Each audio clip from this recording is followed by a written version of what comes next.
found among the papers of the late Diedrich Knickerbocker. A pleasing land of drowsy head it was, of dreams that wave before the half-shut eye, and of gay castles in the clouds that pass, forever flushing round a summer sky. Castle of Indolence.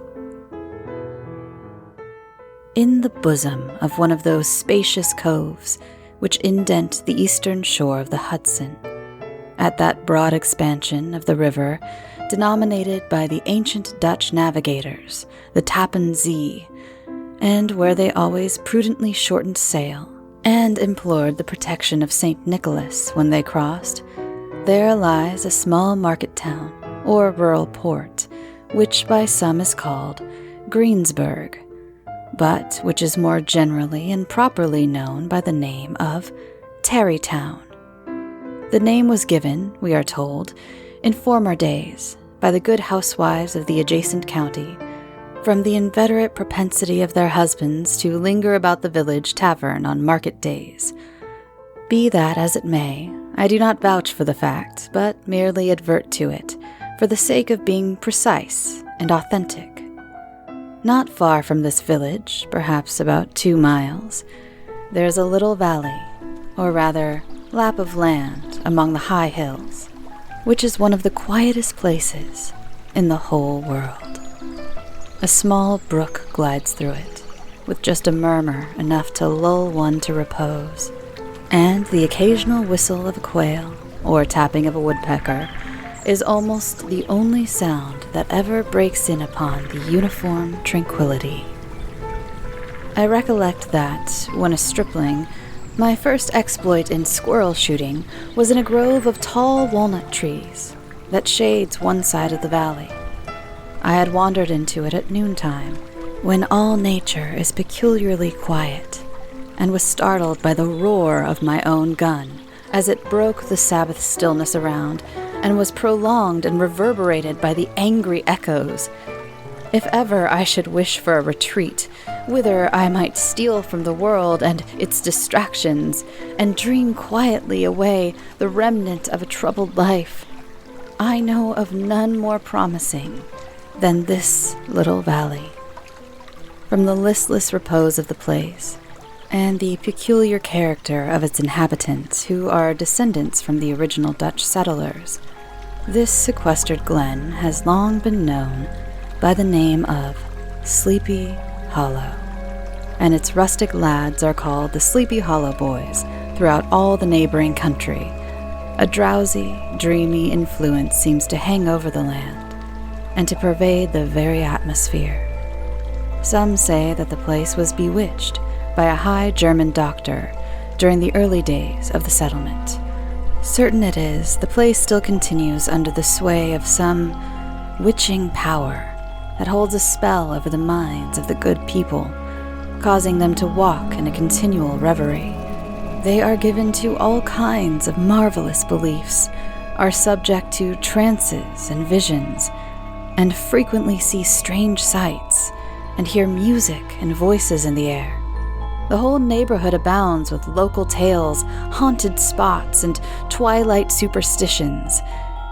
Stars shoot and meteors glare oftener across the valley than in any part of the country, and the nightmare, with her whole 9-fold, seemed to make it the favorite scene of her gambols. The dominant spirit, however, that haunts this enchanted region, and seems to be commander-in-chief of all the powers of the air, is the apparition of a figure on horseback without a head. It is said by some to be the ghost of a Hessian trooper whose head had been carried away by a cannonball in some nameless battle during the Revolutionary War, and who was ever and anon seen by the country folk hurrying along in the gloom of night as if on the wings of the wind. His haunts are not confined to the valley, but extend at times to the adjacent roads and especially to the vicinity of a church at no great distance. Indeed, Certain of the most authentic historians of those parts, who have been careful in collecting and collating the floating facts concerning this spectre, allege that the body of the trooper, having been buried in the churchyard, the ghost rides forth to the scene of battle in nightly quest of his head, and that the rushing speed with which he sometimes passes along the hollow, like a midnight blast, is owing to his being belated and in a hurry to get back to the churchyard before daybreak. Such is the general purport of this legendary superstition, which has furnished materials for many a wild story in that region of shadows, and the spectre is known at all the country firesides by the name of the Headless Horseman of Sleepy Hollow. It is remarkable that the visionary propensity I have mentioned is not confined to the native inhabitants of the valley, but is unconsciously imbibed by everyone who resides there for a time.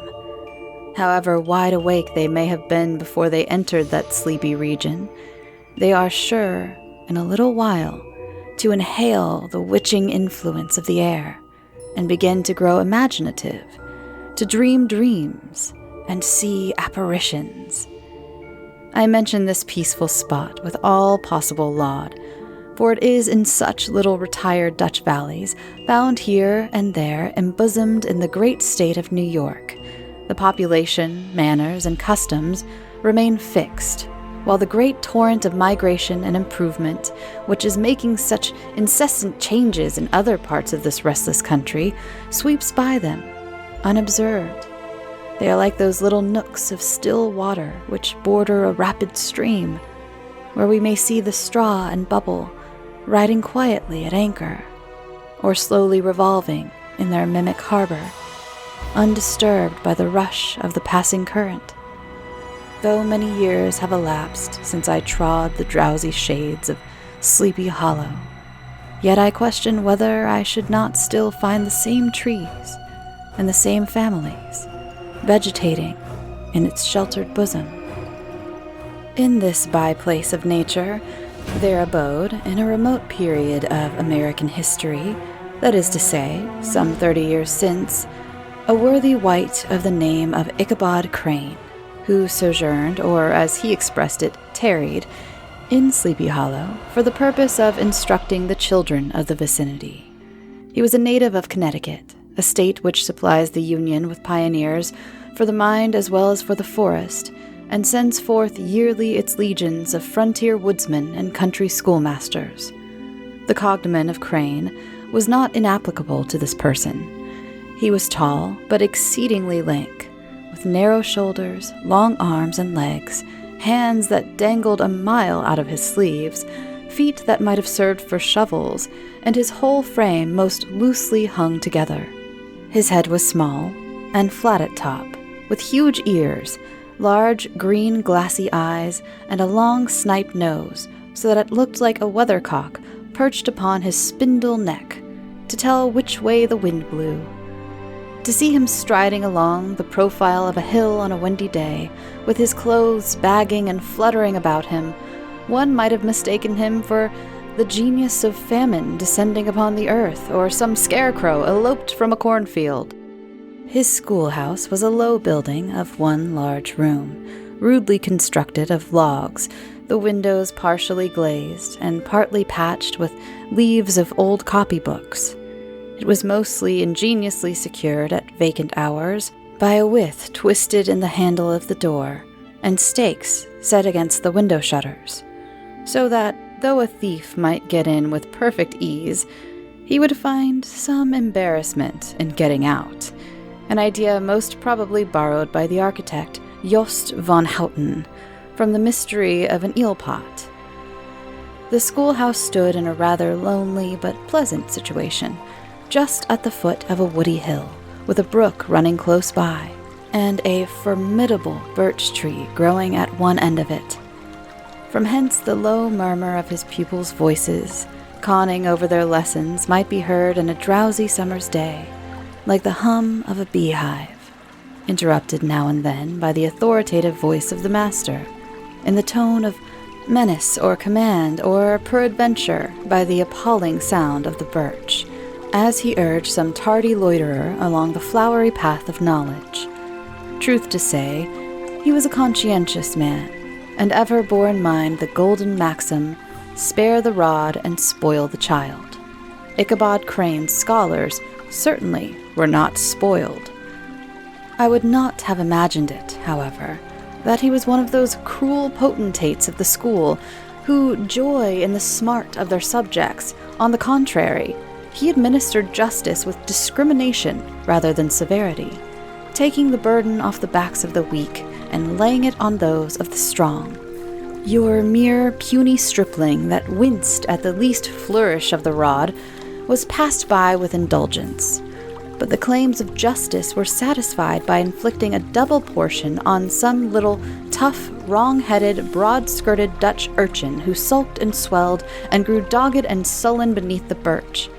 All this he called doing his duty by their parents, and he never inflicted a chastisement without following it by the assurance so consolatory to the smarting urchin that he would remember it and thank him for it the longest day he had to live. When school hours were over, he was even the companion and playmate of the larger boys, and on holiday afternoons would convoy some of the smaller ones home, who happened to have pretty sisters or good housewives for mothers, noted for the comforts of the cupboard. Indeed, it behooved him to keep on good terms with his pupils. The revenue arising from his school was small, and would have been scarcely sufficient to furnish him with daily bread, for he was a huge feeder and, though lank, had the dilating powers of an anaconda. But to help out his maintenance, he was, according to country custom in those parts, boarded and lodged at the houses of the farmers whose children he instructed. With these he lived successively, a week at a time, thus going the rounds of the neighborhood, with all his worldly effects tied up in a cotton handkerchief. That all this might not be too onerous on the purses of his rustic patrons, who are apt to consider the cost of schooling a grievous burden, and schoolmasters as mere drones, he had various ways of rendering himself both useful and agreeable. He assisted the farmers occasionally in the lighter labors of their farms, helped to make hay, mended the fences, took the horses to water, drove the cows from pasture, and cut wood for the winter fire. He laid aside, too, all the dominant dignity and absolute sway with which he lorded it in his little empire, the school, and became wonderfully gentle and ingratiating. He found favor in the eyes of the mothers, by petting the children, particularly the youngest, and, like the lion bold, which whilom so magnanimously the lamb did hold, he would sit with a child on one knee and rock a cradle with his foot for whole hours together. In addition to his other vocations, he was the singing master of the neighborhood, and picked up many bright shillings by instructing the young folks in psalmody. It was a matter of no little vanity to him, on Sundays, to take his station in front of the church gallery with a band of chosen singers, where, in his own mind, he completely carried away the palm from the parson. Certain it is, his voice resounded far above all the rest of the congregation, and there are peculiar quavers still to be heard in that church, and which may even be heard half a mile off, quite to the opposite side of the mill pond, on a still Sunday morning, which are said to be legitimately descended from the nose of Ichabod Crane. Thus, by divers little makeshifts in that ingenious way, which is commonly denominated by hook and by crook, the worthy pedagogue got on tolerably enough, and was thought, by all who understood nothing of the labor of headwork, to have a wonderfully easy life of it. The schoolmaster is generally a man of some importance in the female circle of a rural neighborhood, being considered a kind of idle, gentlemanlike personage of vastly superior taste and accomplishments to the rough country swains, and, indeed, inferior in learning only to the parson. His appearance, therefore, is apt to occasion some little stir at a tea-table of a farmhouse, and the addition of a supernumerary dish of cakes or sweetmeats, or, peradventure, the parade of a silver teapot. Our man of letters, therefore, was peculiarly happy in the smiles of all the country damsels. How he would figure among them in the churchyard, between services on Sundays, gathering grapes for them in the wild vines that overrun the surrounding trees, reciting for their amusement all the epitaphs on the tombstones, or sauntering with a whole bevy of them along the banks of the adjacent mill pond, while the more bashful country bumpkins hung sheepishly back, envying his superior elegance and address. From his half-itinerant life, also, he was a kind of traveling gazette, carrying the whole budget of local gossip from house to house, so that his appearance was always greeted with satisfaction. He was, moreover, esteemed by the women as a man of great erudition, for he had read several books quite through and was a perfect master of Cotton Mather's History of New England Witchcraft, in which, by the way, he was most firmly and potently believed. He was, in fact, an odd mixture of small shrewdness and simple credulity. His appetite for the marvelous and his powers of digesting it were equally extraordinary, and both had been increased by his residence in this spellbound region. No tale was too gross or monstrous for his capacious swallow. It was often his delight, after his school was dismissed in the afternoon, to stretch himself on the rich bed of clover bordering the little brook that whimpered by his schoolhouse, and there con over old Mather's direful tales until the gathering dusk of the evening made the printed page a mere mist before his eyes. Then, as he wended his way by swamp and stream and awful woodland to the farmhouse where he happened to be quartered, every sound of nature at that witching hour fluttered his excited imagination. The moan of the whippoorwill from the hillside, the boding cry of the tree-toad, the harbinger of storm, the dreary hooting of the screech-owl, or the sudden rustling in the thicket of birds frightened from their roost.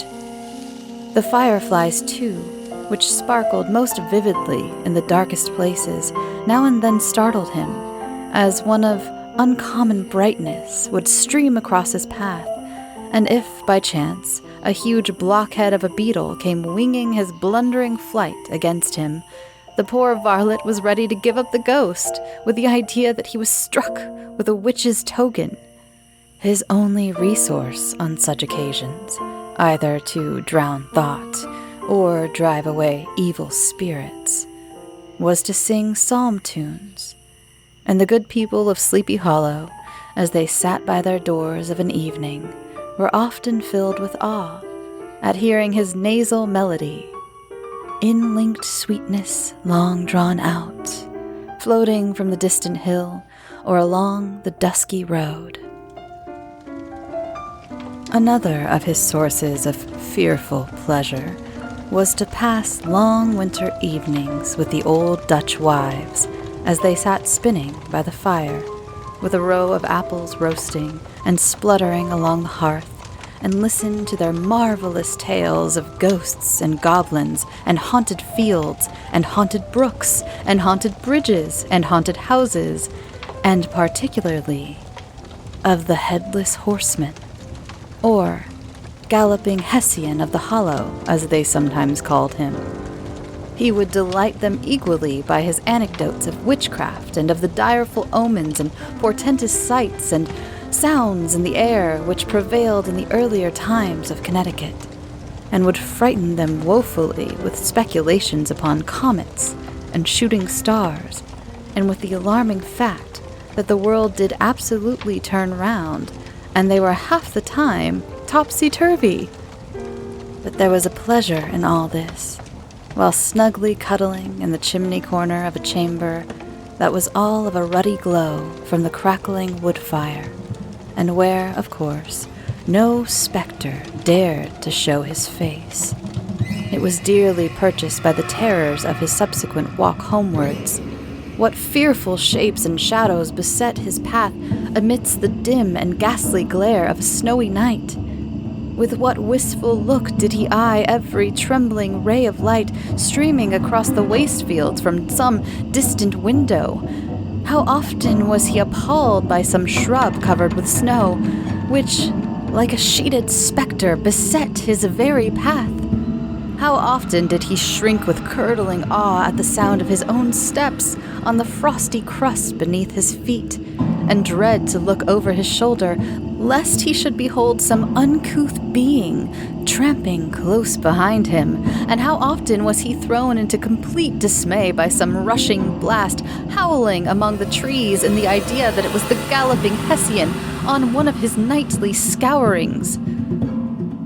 All these, however, were mere terrors of the night, phantoms of the mind that walk in darkness. And though he had seen many specters in his time, and been more than once beset by Satan in divers shapes, in his lonely perambulations, yet daylight put an end to all these evils, and he would have passed a pleasant life of it, in despite of the devil and all his works, if his path had not been crossed by a being that causes more perplexity to mortal man than ghosts, goblins, and the whole race of witches put together, and that was a woman. Among the musical disciples who assembled one evening in each week to receive his instructions in psalmody was Katrina van Tassel, the daughter and only child of a substantial Dutch farmer. She was a blooming lass of fresh 18, plump as a partridge, ripe and melting and rosy-cheeked as one of her father's peaches, and universally famed not merely for her beauty, but her vast expectations. She was, withal, a little of a coquette, as might be perceived even in her dress, which was a mixture of ancient and modern fashions, as most suited to set off her charms. She wore the ornaments of pure yellow gold, which her great-great-grandmother had brought over from Sardam, the tempting stomacher of the olden time, and withal a provoking short petticoat, to display the prettiest foot and ankle in the country round. Ichabod Crane had a soft and foolish heart towards the sex, and it is not to be wondered at that so tempting a morsel soon found favor in his eyes, more especially after he had visited her in her paternal mansion. Old Baltus Van Tassel was a perfect picture of a thriving, contented, liberal-hearted farmer.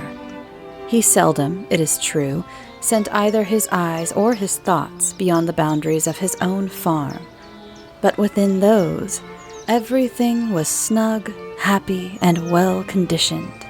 He was satisfied with his wealth, but not proud of it, and piqued himself upon the hearty abundance rather than the style in which he lived. His stronghold was situated on the banks of the Hudson, in one of those green, sheltered, fertile nooks in which the Dutch farmers are so fond of nestling. A great elm tree spread its broad branches over it, at the foot of which bubbled up a spring of the softest and sweetest water, in a little well formed of a barrel, and then stole sparkling away through the grass to a neighboring brook that bubbled along alders and dwarf willows. Hard by the farmhouse was a vast barn that might have served for a church, every window and crevice of which seemed bursting forth with the treasures of the farm. The flail was busily resounding within it from morning to night.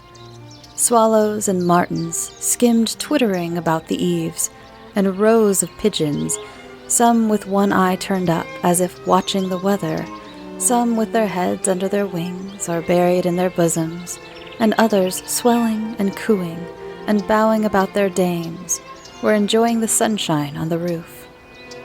Sleek, unwieldy porkers were grounding in the repose and abundance of their pens, whence sallied forth now and then troops of suckling pigs as if to snuff the air. A stately squadron of snowy geese were riding in an adjoining pond, convoying whole fleets of ducks. Regiments of turkeys were gobbling through the farmyard, and guinea fowls fretting about it, like ill-tempered housewives with their peevish, discontented cry. Before the barn door strutted the gallant cock, that pattern of a husband, a warrior, and a fine gentleman, clapping his burnished wings and crowing in the pride and gladness of his heart, sometimes tearing up the earth with his feet, and then generously calling his ever-hungry family of wives and children to enjoy the rich morsel which he had discovered. The pedagogue's mouth watered as he looked upon the sumptuous promise of luxurious winter fare. In his devouring mind's eye, he pictured himself every roasting pig running about with a pudding in his belly and an apple in his mouth.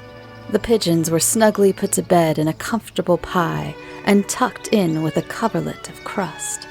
The geese were swimming in their own gravy, and the ducks pairing cozily in dishes like snug married couples with a decent competency of onion sauce. In the porkers, he saw carved out the future of sleek side of bacon and juicy, relishing ham. Not a turkey, but he beheld daintily trussed up, with its gizzard under its wing, and, peradventure, a necklace of savory sausages, and even bright Chanticleer himself lay sprawling on his back, in a side dish, with uplifted claws, as if craving that quarter with his chivalrous spirit, disdained to ask while living.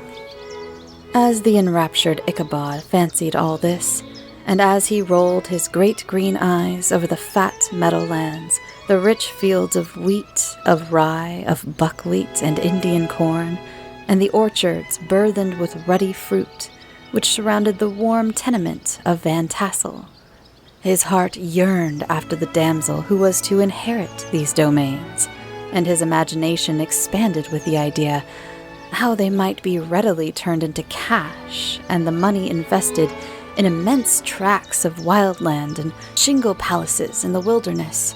Nay, his busy fancy already realized his hopes, and presented to him the blooming Katrina, with a whole family of children mounted on the top of a wagon loaded with household trumpery, with pots and kettles dangling beneath, and he beheld himself bestriding a pacing mare with a colt at her heels, setting out for Kentucky, Tennessee, or Lord knows where. When he entered the house, the conquest of his heart was complete. It was one of those spacious farmhouses with high-ridged but lowly sloping roofs, built in the style handed down from the first Dutch settlers. The low projecting eaves formed a piazza along the front, capable of being closed up in bad weather. Under this were hung flails, harnesses, various utensils of husbandry, and nets for fishing in the neighboring river. Benches were built along the sides for summer use, and a great spinning wheel at one end, and a churn at the other, showed the various uses to which this important porch might be devoted. From this piazza, the wandering Ichabod entered the hall, which formed the center of the mansion, and the place of usual residence. Here, rows of resplendent pewter, ranged on a long dresser, dazzled his eyes. In one corner stood a huge bag of wool, ready to be spun. In another, a quantity of linsey woolseed just from the loom. Ears of Indian corn and strings of dried apples and peaches hung in gay festoons along the wall, mingled with the god of red peppers, and a door left ajar gave him a peep into the best parlor, where the claw-footed chairs and dark mahogany tables shone like mirrors, and irons with their accompanying shovel and tongs glistened from their covert of asparagus tops. Mock oranges and conch shells decorated the mantelpiece. Strings of colored birds' eggs were suspended above it. A great ostrich egg was hung from the center of the room, and a corner cupboard, knowingly left open, displayed immense treasures of old silver and well-mended china.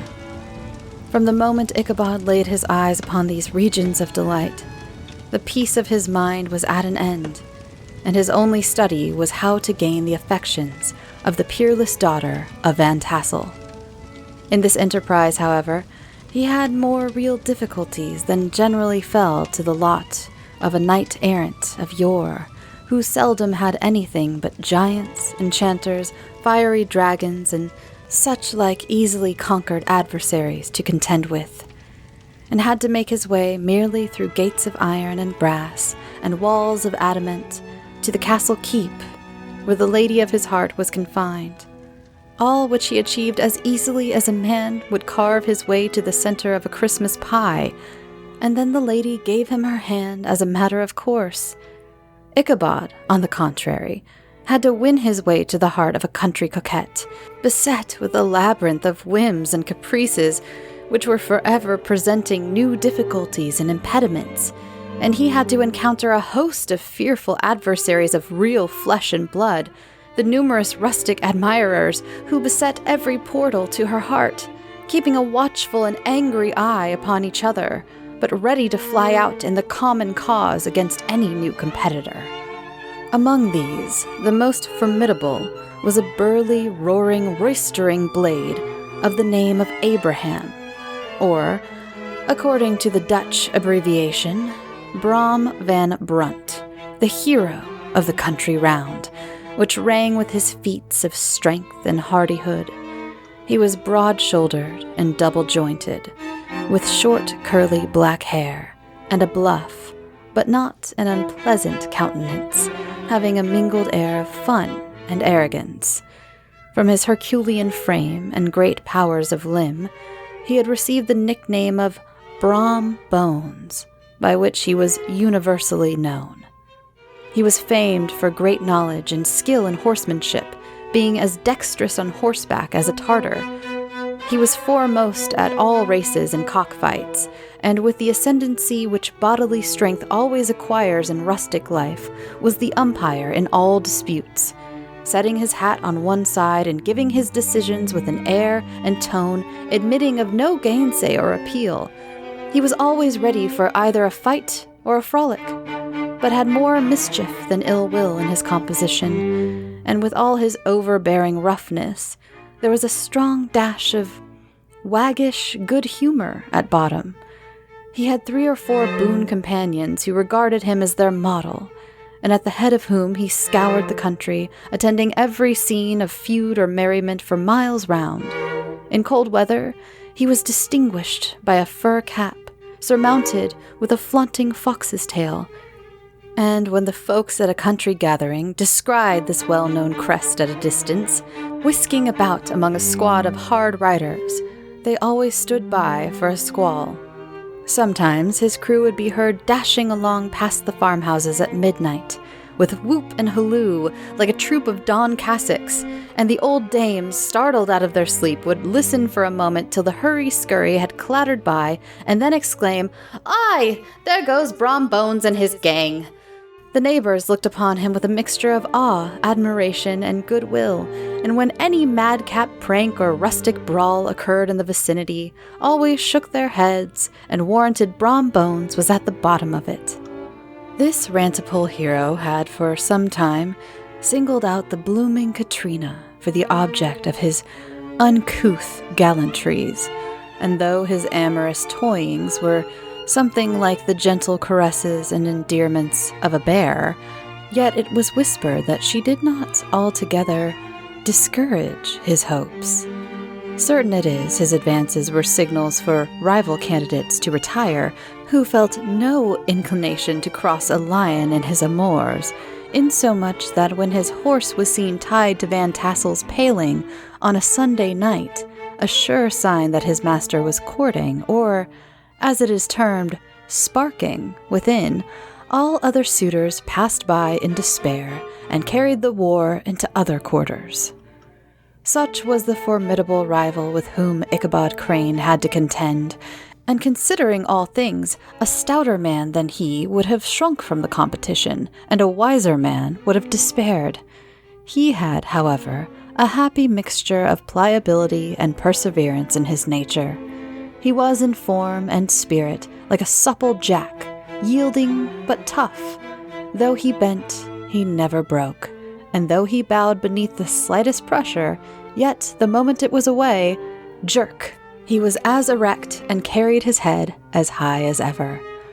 To have taken the field openly against his rival would have been madness, for he was not a man to be thwarted in his amours any more than that stormy lover Achilles. Ichabod, therefore, made his advances in a quiet and gently insinuating manner. Under cover of his character of singing master, he made frequent visits at the farmhouse. Not that he had anything to apprehend from the meddlesome interference of parents, which is so often a stumbling block in the path of lovers. Balt Van Tassel was an easy, indulgent soul. He loved his daughter better than even his pipe, and, like a reasonable man and an excellent father, let her have her way in everything. His notable little wife, too, had enough to do to attend to her housekeeping and manage her poultry, for, as sagely observed, ducks and geese are foolish things and must be looked after, but girls can take care of themselves. Thus, while the busy dame bustled about the house or plied her spinning wheel at one end of the piazza, honest Balt would sit smoking his evening pipe at the other, watching the achievements of a little wooden warrior who, armed with a sword in each hand, was most valiantly fighting the wind on the pinnacle of the barn. In the meantime, Ichabod would carry on his suit with the daughter by the side of the spring under the great elm, or sauntering along in the twilight, that hour so favorable to the lover's eloquence. I profess not to know how women's hearts are wooed and won. To me they have always been matters of riddle and admiration.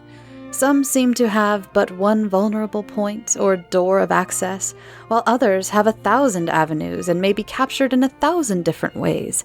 It is a great triumph of skill to gain the former, but a still greater proof of generalship to maintain possession of the latter.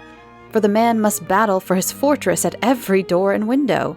He who wins 1,000 common hearts is therefore entitled to some renown, but he who keeps undisputed sway over the heart of a coquette is indeed a hero. Certain it is that this was not the case with the redoubtable Brom Bones, and from the moment Ichabod Crane made his advances, the interests of the former evidently declined. His horse was no longer seen tied to the palings on Sunday nights, and a deadly feud gradually arose between him and the preceptor of Sleepy Hollow. Brom, who had a degree of rough chivalry in his nature, would fain have carried matters to an open warfare, and have settled their pretensions to the lady according to the mode of those most concise and simple reasoners, the knights-errant of yore, by single combat. But Ichabod was too conscious of the superior might of his adversary to enter the lists against him.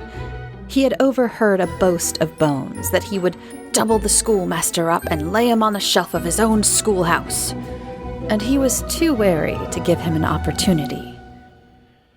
There was something extremely provoking in this obstinately pacific system. It left Bron no alternative but to draw up the funds of rustic waggery in his disposition and play off boorish practical jokes upon his rival. Ichabod became the object of whimsical persecution to Bones and his gang of rough riders. They harried his hitherto peaceful domains, smoked out his singing school by stopping up the chimney, broke into the schoolhouse at night in spite of its formidable fastenings of withe and window stakes, and turned everything topsy-turvy, so that the poor schoolmaster began to think all the witches in the country held their meetings there. But what was still more annoying, Brom took all opportunities of turning him into ridicule in presence of his mistress, and had a scoundrel dog whom he taught to whine in the most ludicrous manner, and introduced as a rival of Ichabod's to instruct her in psalmody. In this way, matters went on for some time, without producing any material effect on the relative situation of the contending powers.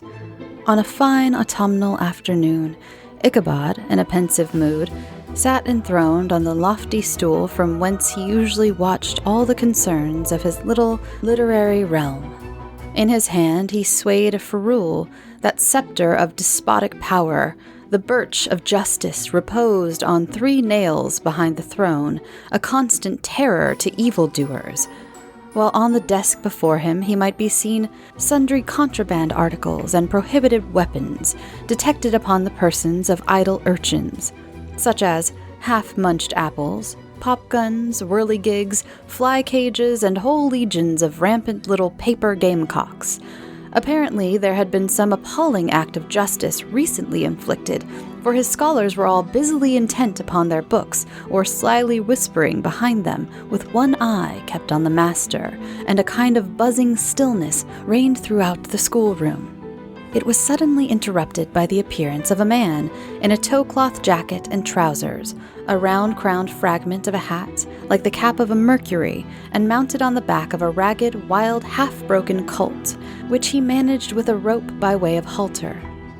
He came clattering up to the door with an invitation to Ichabod to attend a merrymaking or quilting frolic, to be held that evening at Mynheer Van Tassel's.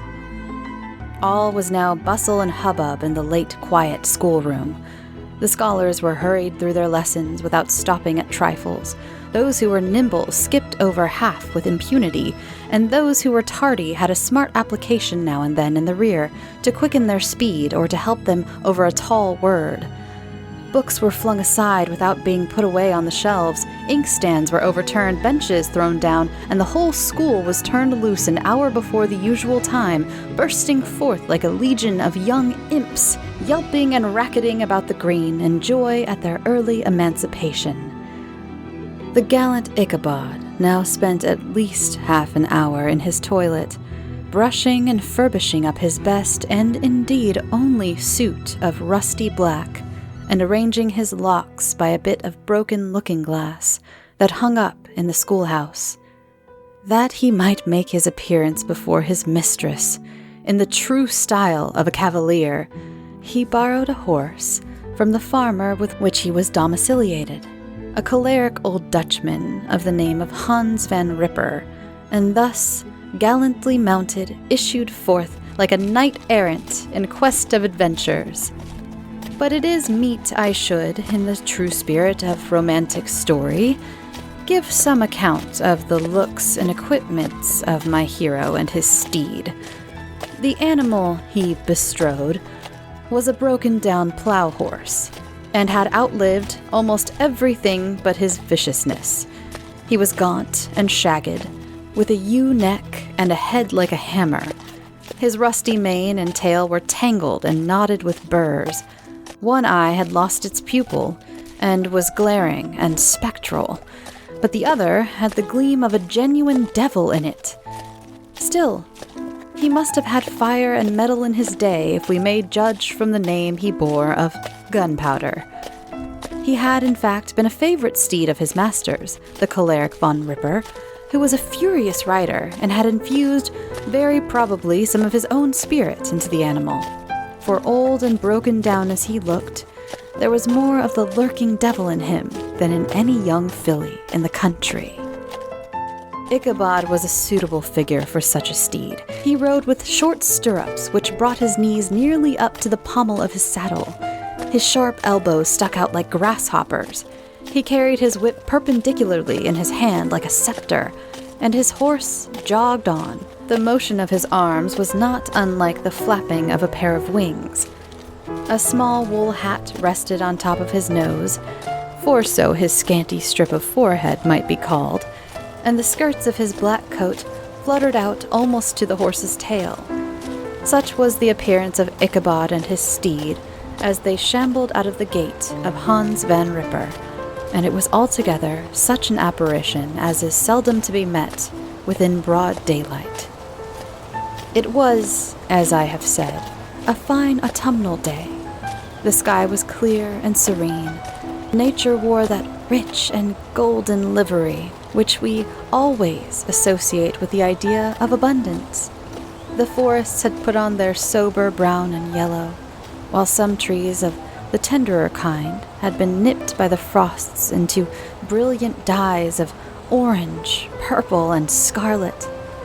Streaming files of wild ducks began to make their appearance high in the air. The bark of the squirrel might be heard from the groves of beech and hickory nuts, and the pensive whistle of the quail at intervals from the neighboring stubble field.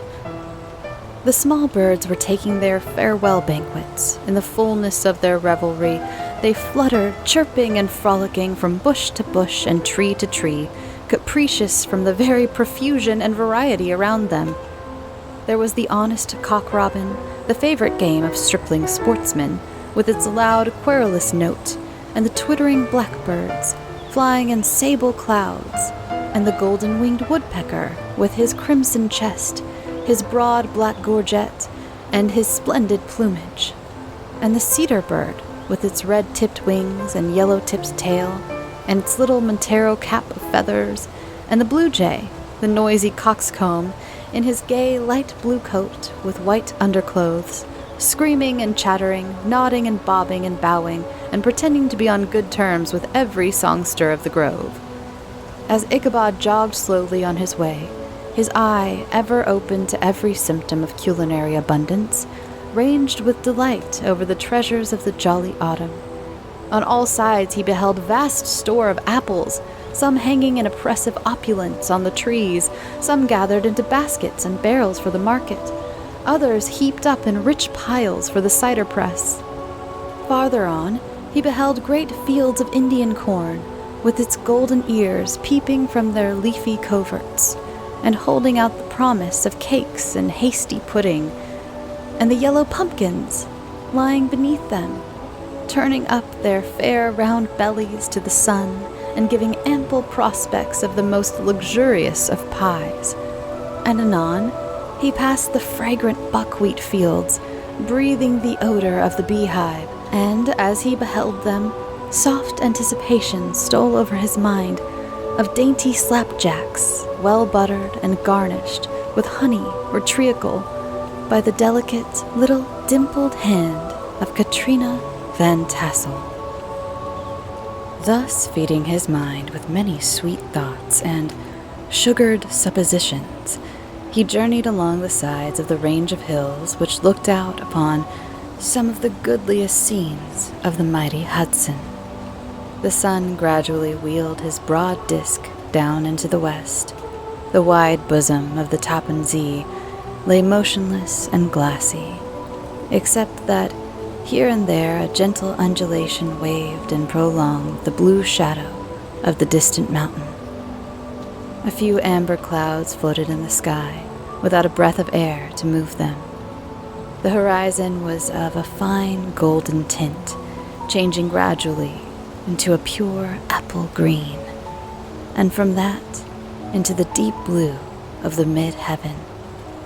A slanting ray lingered on the woody crests of the precipices that overhung some parts of the river, giving greater depth to the dark gray and purple of their rocky sides. A sloop was loitering in the distance, dropping slowly down with the tide, her sail hanging uselessly against the mast, and as the reflection of the sky gleamed along the still water, it seemed as if the vessel was suspended in the air. It was toward the evening that Ichabod arrived at the castle of the Heer Van Tassel, which he found thronged with the pride and flower of the adjacent country. Old farmers, a spare, leathern-faced race in homespun coats and breeches, blue stockings, huge shoes, and magnificent pewter buckles, their brisk, withered little dames, in close crimped caps, long-waisted short gowns, homespun petticoats with scissors and pincushions and gay calico pockets hanging on the outside, buxom lasses almost as antiquated as their mothers, excepting where a straw hat, a fine ribbon, or perhaps a white frock gave symptoms of city innovation. The sons, in their short, square-skirted coats, with rows of stupendous brass buttons, and their hair generally queued in the fashion of the times, especially if they could procure an eel-skin for the purpose, it being esteemed throughout the country as a potent nourisher and strengthener of the hair. Brom Bones, however, was the hero of the scene, having come to the gathering on his favorite steed, Daredevil, a creature, like himself, full of mettle and mischief, and which no one but himself could manage. He was, in fact, noted for preferring vicious animals, given to all kinds of tricks, which kept the rider in constant risk of his neck, for he held a tractable, well-broken horse as unworthy of a lad of spirit. Fain would I pause to dwell upon the world of charms that burst upon the enraptured gaze of my hero as he entered the state parlor of Van Tassel's mansion. Not those of the bevy of buxom lasses with their luxurious display of red and white, but the ample charms of a genuine Dutch country tea table in the sumptuous time of autumn. Such heaped-up platters of cakes of various and almost indescribable kinds, known only to experienced Dutch housewives. There was the doty donut, the tenderer oliekoek, and the crisp and crumbling cruller. Sweet cakes and shortcakes, ginger cakes and honey cakes, and the whole family of cakes. And there were apple pies and peach pies and pumpkin pies, besides slices of ham and smoked beef, and moreover delectable dishes of preserved plums and peaches and pears and quinces, not to mention broiled shad and roasted chickens, together with bowls of milk and cream, all mingled higgledy-piggledy, pretty much as I have enumerated them, with the motherly teapot sending up its clouds of vapor from the midst. Heaven bless the mark! I want breath and time to discuss the banquet as it deserves, and am too eager to get on with my story. Happily, Ichabod Crane was not in so great a hurry as his historian, but did ample justice to every dainty. He was a kind and thankful creature, whose heart dilated in proportion as his skin was filled with good cheer, and whose spirits rose with eating as some men's do with drink. He could not help, too, rolling his large eyes round him as he ate, and chuckling with the possibility that he might one day be lord of all this scene of almost unimaginable luxury and splendor. Then, he thought, how soon he'd turn his back upon the old schoolhouse, snap his fingers in the face of Hans Van Ripper and every other miserly patron, and kick any itinerant pedagogue out of doors that should dare to call him comrade. Old Baltus Van Tassel moved about his guests with a face dilated with content and good humor, round and jolly as the harvest moon.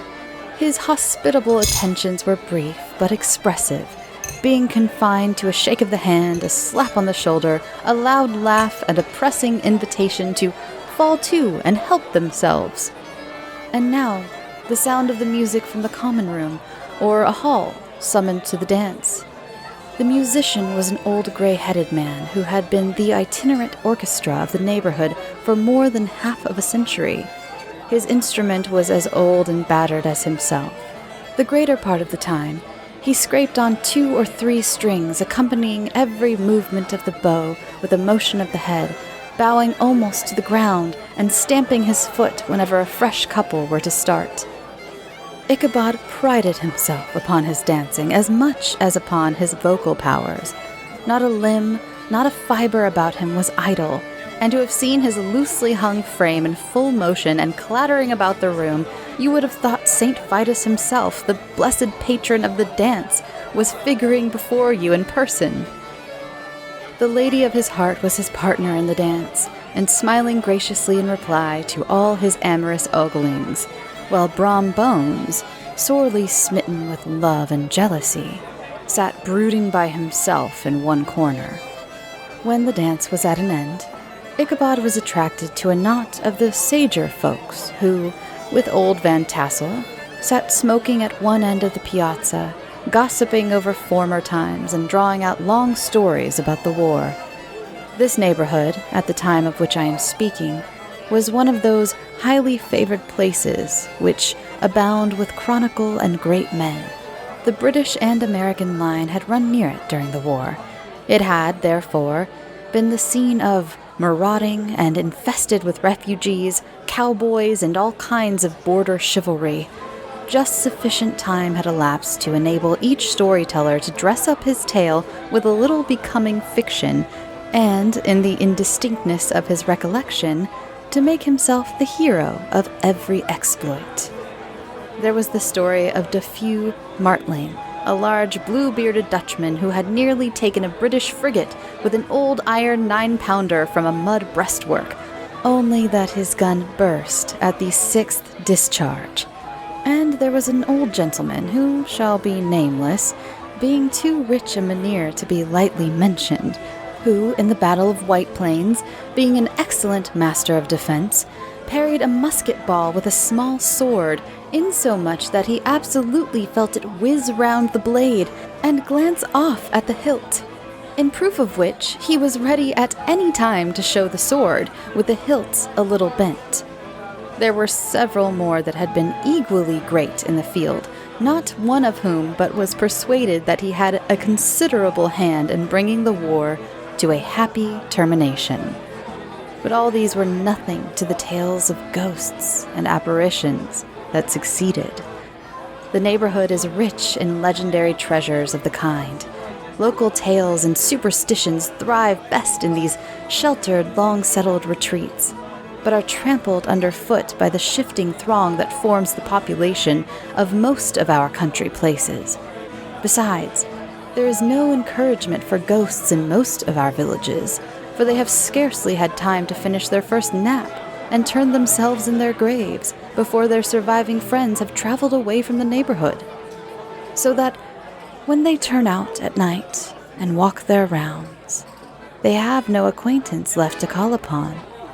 This is perhaps the reason why we so seldom hear of ghosts, except in our long-established Dutch communities.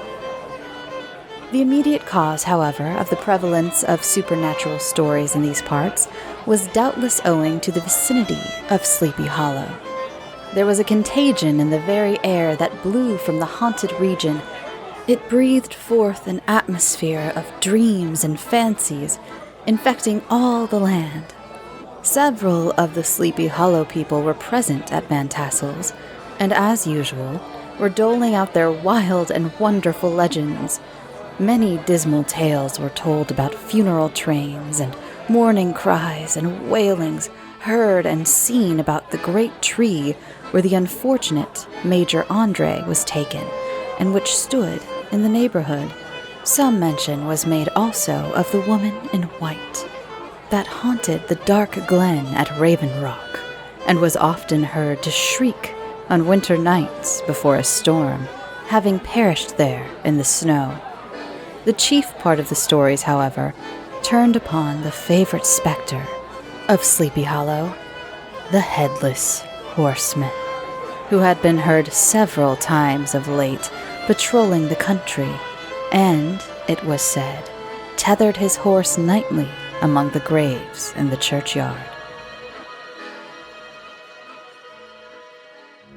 The sequestered situation of this church seems always to have made it a favorite haunt of troubled spirits. It stands on a knoll, surrounded by locust trees and lofty elms, from among which its decent whitewashed walls shone modestly forth, like Christian purity beaming through the shades of retirement. A gentle slope descends from it to a silver sheet of water, bordered by high trees, between which peeps may be caught at the blue hills of the Hudson. To look upon its grass-grown yard, where the sunbeams seem to sleep so quietly, one would think that there, at least, the dead might rest in peace. On one side of the church extends a wide, woody dell, along which raves a large brook, among broken rocks and trunks of fallen trees. Over a deep black part of the stream, not far from the church, was formerly thrown a wooden bridge. The road that led to it and the bridge itself were thickly shaded by overhanging trees, which cast a gloom about it, even in the daytime, but occasioned a fearful darkness at night. This was one of the favorite haunts of the Headless Horseman, and the place where he was most frequently encountered. The tale was told of old Brower, a most heretical disbeliever in ghosts, how he met the horseman, returning from his foray into Sleepy Hollow, and was obliged to get up behind him, how they galloped over bush and brake, over hill and swamp, until they reached the bridge, where the horseman suddenly turned into a skeleton, threw old Brower into the brook, and sprang away over the treetops with a clap of thunder. This story was immediately matched by a thrice marvelous adventure from Brom Bones, who made light of the galloping Hessian as an arrogant jockey. He affirmed that, on returning one night from the neighboring village of Sing Sing, he had been overtaken by this midnight trooper, that he had offered to race him for a bowl of punch, and should have won it too, for Daredevil beat the goblin horse all hollow. But, just as they came to the church bridge, the Hessian bolted and vanished in a flash of fire. All these tales, told in that drowsy undertone with which men talk in the dark, the countenances of the listeners only now and then receiving a casual gleam from the glare of a pipe, sank deep in the mind of Ichabod. He repaid them in kind with large extracts from his invaluable author, Cotton Mather, and added many marvelous events that had taken place in his native state of Connecticut, and fearful sights which he had seen in his nightly walks about Sleepy Hollow. The revel now gradually broke up. Old farmers gathered together their families in their wagons, and were heard for some time rattling along the hollow roads and over the distant hills. Some of the damsels mounted on pillions behind their favorite swains, and their light-hearted laughter, mingling with the clatter of hoofs, echoed along the silent woodlands, sounding fainter and fainter until they gradually died away. And the late scene of noise and frolic was all silent and deserted. Ichabod only lingered behind, according to the custom of country lovers, to have a tete-a-tete with the heiress, fully convinced that he was now on the high road to success. What passed at this interview, I will not pretend to say, for in fact, I do not know. Something, however, I fear me, must have gone wrong, for he certainly sallied forth after no very great interval, with an air quite desolate and chop-fallen. Oh, these women! These women! Could that girl have been playing off any of her coquettish tricks? Was her encouragement of the poor pedagogue all a mere sham to secure her conquest of his rival? Heaven only knows, not I. Let it suffice to say, Ichabod stole forth with the air of one who had been sacking a hen roost rather than a fair lady's heart, without looking to the right or left to notice the scene of rural wealth on which he had so often gloated. He went straight to the stable, and with several hearty cuffs and kicks, roused his steed most uncourteously from the comfortable quarters in which he was soundly sleeping, dreaming of mountains of corn and oats, and whole valleys of timothy and clover. It was the very witching hour of night that Ichabod, heavy-hearted and crestfallen, pursued his travels homewards, along the sides of the lofty hills which rise above Tarrytown, and which he had traversed so cheerfully in the afternoon. The hour was as dismal as himself. Far below the Tappan Zee spread its dusky and indistinct waste of waters, with here and there the tall mast of a sloop riding quietly at anchor under the land. In the dead hush of midnight, he could even hear the barking of the watchdog from the opposite shore of the Hudson, but it was so vague and faint as only to give an idea of his distance from his faithful companion of man. Now and then, too, the long-drawn crowing of a cock, accidentally awakened, would sound far, far off from some farmhouse away among the hills. But it was like a dreaming sound in his ear. No signs of life occurred to him, but occasionally the melancholy chirp of a cricket, or perhaps the guttural twang of a bullfrog from a neighboring marsh, as if sleeping uncomfortably and turning suddenly in his bed. All the stories of ghosts and goblins that he had heard in the afternoon now came crowding upon his recollection.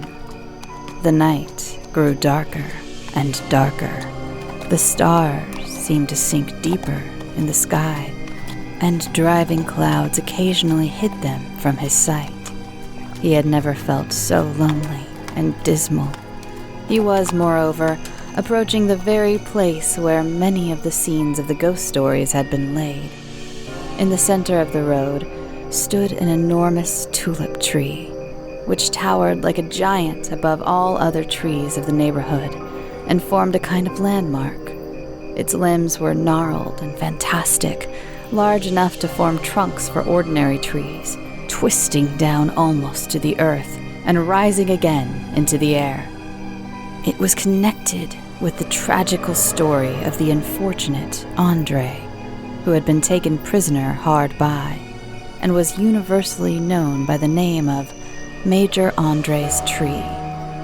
The common people regarded it with a mixture of respect and superstition, partly out of sympathy for the fate of its ill-starred namesake, and partly from the tales of strange sights and doleful lamentations told concerning it. As Ichabod approached this fearful tree, he began to whistle. He thought his whistle was answered. It was but a blast, sweeping sharply through the dry branches. As he approached a little nearer, he thought he saw something white hanging in the midst of the tree. He paused and ceased whistling, but on looking more narrowly, perceived that it was a place where the tree had been scathed by lightning and the white wood laid bare. Suddenly, he heard a groan. His teeth chattered and his knees smote against the saddle. It was but the rubbing of one huge bough upon another, and they were swayed about by the breeze. He passed the tree in safety, but new perils lay before him. About 200 yards from the tree, a small brook crossed the road and ran into a marshy and thickly wooded glen known by the name of Wiley's Swamp. A few rough logs laid side by side served for a bridge over this stream. On that side of the road, where the brook entered the wood, a group of oaks and chestnuts, matted thick with wild grapevines, threw a cavernous gloom over it. To pass this bridge was the severest trial. It was at this identical spot that the unfortunate Andre was captured, and under the covert of those chestnuts and vines were the sturdy yeomen concealed who surprised him. This has ever since been considered a haunted stream, and fearful are the feelings of the schoolboy who has to pass it alone after dark. As he approached the stream, his heart began to thump. He summoned up, however, all his resolution, gave his horse half a score of kicks in the ribs, and attempted to dash briskly across the bridge. But instead of starting forward, the perverse old animal made a lateral movement and ran broadside against the fence. Ichabod, whose fears increased with the delay, jerked the reins on the other side and kicked lustily with the contrary foot. It was all in vain.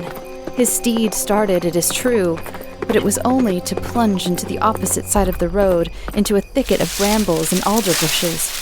The schoolmaster now bestowed both his whip and heel upon the starveling ribs of old Gunpowder, who dashed forward, snuffling and snorting, but came to a stand just by the bridge. With a suddenness, this had nearly sent his rider sprawling over his head. Just at this moment, a plashy tramp by the side of the bridge caught the sensitive ear of Ichabod. In the dark shadow of the grove, on the margin of the brook, he beheld something huge, misshapen, black and towering. It stirred not, but seemed gathered up in the gloom, like some gigantic monster ready to spring upon the traveler.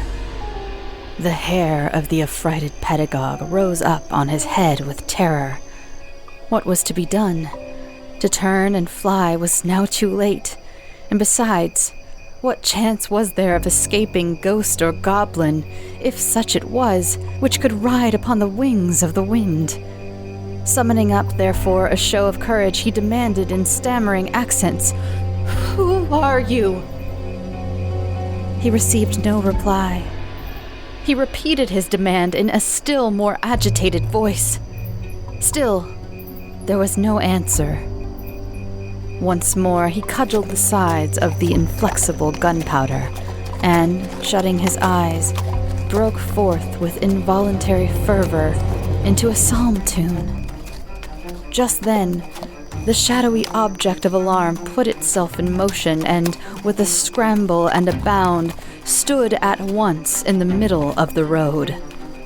Though the night was dark and dismal, yet the form of the unknown might now, in some degree, be ascertained. He appeared to be a horseman of large dimensions and mounted on a black horse of powerful frame. He made no offer of molestation or sociability, but kept aloof on one side of the road, jogging along on the blind side of old Gunpowder, who had now got over his fright and waywardness. Ichabod, who had no relish for this strange midnight companion, and bethought himself of the adventure of Brom Bones with the galloping Hessian, now quickened his steed in hopes of leaving him behind. The stranger, however, quickened his horse to an equal pace. Ichabod pulled up and fell into a walk, thinking to lag behind. The other did the same. His heart began to sink within him. He endeavored to resume his psalm tune, but his parched tongue clove to the roof of his mouth. He could not utter a stave. There was something in the moody and dogged silence of this pertinacious companion that was mysterious and appalling. It was soon fearfully accounted for. On mounting a rising ground, which brought the figure of his fellow traveler in relief against the sky, gigantic in height and muffled in a cloak, Ichabod was horror-struck on perceiving that he was headless, but his horror was still more increased on observing the head, which should have rested on his shoulders, was carried before him on the pommel of his saddle. His terror rose to desperation. He rained a shower of kicks and blows on Gunpowder, hoping by a sudden movement to give his companion the slip. But the spectre started full jump with him. Away they dashed, through the thick and thin, stones flying and sparks flashing at every bound. Ichabod's flimsy garments fluttering in the air as he stretched his long, lanky body over his horse's head in the eagerness of his flight. They had now reached the road which turns off to Sleepy Hollow, but Gunpowder, who seemed possessed with a demon, instead of keeping up it, made an opposite turn and plunged headlong downhill to the left. This road leads through a sandy hollow, shaded by trees for about a quarter of a mile, where it crosses the bridge famous in goblin story, and just beyond swells the green knoll on which stands the whitewashed church. As yet, the panic of the steed had given his unskillful rider an apparent advantage in the chase. But just as he had got halfway through the hollow, the girths of the saddle gave way, and he felt it slipping from under him. He seized it by the pommel and endeavored to hold it firm, but in vain, and had just time to save himself by clasping old Gunpowder round the neck when the saddle fell to the earth, and he heard it trampled underfoot by his pursuer. For a moment, the terror of Hans Van Ripper's wrath passed across his mind, for it was his Sunday saddle. But this was no time for petty fears. The goblin was hard on his haunches, and, unskillful rider that he was, he had much ado to maintain his seat, sometimes slipping on one side, sometimes on another, and sometimes jolted on the high ridge of his horse's backbone with a violence that he verily feared would cleave him asunder. An opening in the trees now cheered him with the hopes that the church bridge was at hand. The wavering reflection of a silver star in the bosom of the brook told him he was not mistaken. He saw the walls of the church, dimly glaring under the trees beyond. He recollected the place where Brombones' ghostly competitor had disappeared. "If I can but reach that bridge," thought Ichabod, "I am safe." Just then he heard the black steed panting and blowing close behind him. He even fancied that he felt its hot breath. Another convulsive kick in the ribs, and old Gunpowder sprang upon the bridge. He thundered over the resounding planks. He gained the opposite side, and now Ichabod cast a look behind to see if his pursuer should vanish, according to rule, in a flash of fire and brimstone. Just then, he saw the goblin rising in his stirrups, and in the very act of hurling his head at him. Ichabod endeavored to dodge the horrible missile, but too late. It encountered his cranium with a tremendous crash. He was tumbled headlong into the dust, and Gunpowder, the black steed, and the goblin rider passed by like a whirlwind.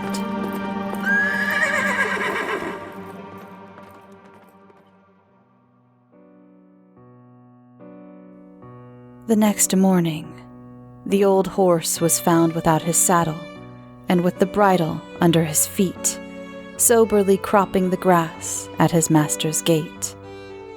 Ichabod did not make an appearance at breakfast. Dinner hour came, but no Ichabod.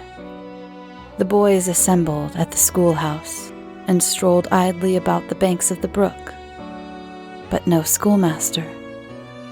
Hans Van Ripper now began to feel some uneasiness about the fate of poor Ichabod and his saddle. An inquiry was set on foot, and after diligent investigation, they came upon his traces. In one part of the road leading to the church was found the saddle, trampled in the dirt, the tracks of horses' hooves deeply dented in the road, and evidently at furious speeds, were traced to the bridge, beyond which, on the bank of a broad part of the brook, where the water ran deep and black, was found the hat of the unfortunate Ichabod, and close beside it, a shattered pumpkin. The brook was searched, but the body of the schoolmaster was not to be discovered. Hans Van Ripper, as executor of his estate, examined the bundle which contained all his worldly effects. They consisted of 2 shirts and a half, 2 stocks for the neck, a pair of 2 worsted stockings, an old pair of corduroy small clothes, a rusty razor, a book of psalm tunes full of dog's ears, and a broken pitch pipe. As to the books and furniture of the schoolhouse, they belonged to the community, excepting Cotton Mather's History of Witchcraft, a New England almanac, and a book of dreams and fortune-telling, in which last was a sheet of foolscap, much scribbled and blotted, in several fruitless attempts to make a copy of verses in honor of the heiress Van Tassel. These magic books and the poetic scrawl were forthwith consigned to the flames by Hans Van Ripper, who from that time forward determined to send his children no more to school, observing that he never knew any good come of this same reading and writing. Whatever money the schoolmaster possessed, and he had received his quarter's pay but a day or 2 before, he must have had about his person at the time of his disappearance. The mysterious events caused much speculation at the church on the following Sunday. Knots of gazers and gossips were collected in the churchyard, at the bridge, and at the spot where the hat and pumpkin had been found. The stories of Brower, of Bones, and a whole budget of others were called to mind, and when they diligently considered them all and compared them with the symptoms of the present case, they shook their heads and came to the conclusion that Ichabod had been carried off by the galloping Hessian. As he was a bachelor and in nobody's debt, nobody troubled his head any more about him. The school was removed to a different quarter of the hollow, and another pedagogue reigned in his stead. It is true, an old farmer who had been down to New York on a visit several years after, and from whom this account of the ghostly adventure was received, brought home the intelligence that Ichabod Crane was still alive, that he had left the neighborhood partly through fear of the goblin and Hans Van Ripper, and partly in mortification at having been suddenly dismissed by the heiress, that he had changed his quarters to a distant part of the country, had kept school and studied law at the same time, had been admitted to the bar, turned politician, electioneered, written for the newspapers, and finally had been made a justice of the 10-pound court.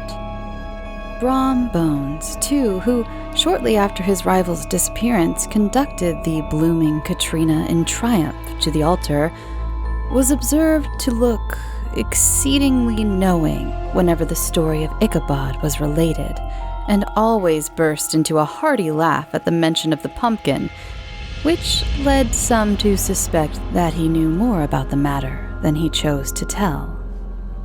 The old country wives, however, who are the best judges of these matters, maintain to this day that Ichabod was spirited away by supernatural means.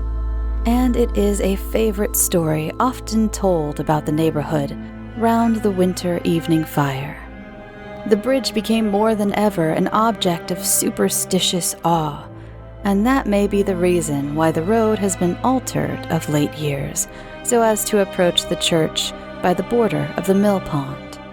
The schoolhouse, being deserted, soon fell to decay and was reported to be haunted by the ghost of the unfortunate pedagogue, and the ploughboy, loitering homeward of a still summer evening, has often fancied his voice at a distance, chanting a melancholy psalm tune among the tranquil solitudes of Sleepy Hollow. Postscript found in the handwriting of Mr. Knickerbocker.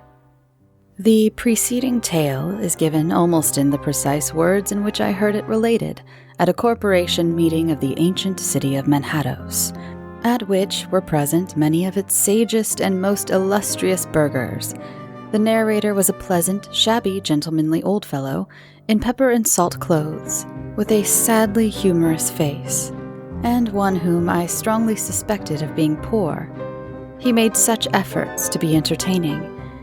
When his story was concluded, there was much laughter and approbation, particularly from 2 or 3 deputy aldermen who had been asleep the greater part of the time. There was, however, one tall, dry-looking old gentleman with beetling eyebrows who maintained a grave and rather severe face throughout, now and then folding his arms, inclining his head, and looking down at the floor, as if turning a doubt over in his mind. He was one of your wary men who never laugh but upon good grounds, when they have reason and the law on their side. When the mirth of the rest of the company had subsided and silence was restored, he leaned one arm on the elbow of his chair and, sticking the other akimbo, demanded, with a slight but exceedingly sage motion of the head and contraction of the brow, what was the moral of the story, and what it went to prove.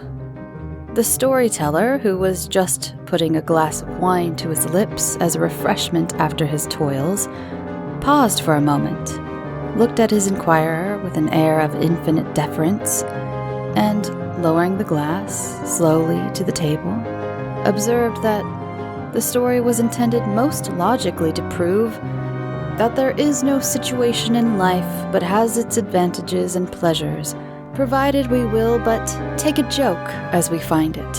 That, therefore, he that runs races with goblin troopers is likely to have rough riding of it, Ergo, for a country schoolmaster to be refused the hand of a Dutch heiress is a certain step to high preferment in the state.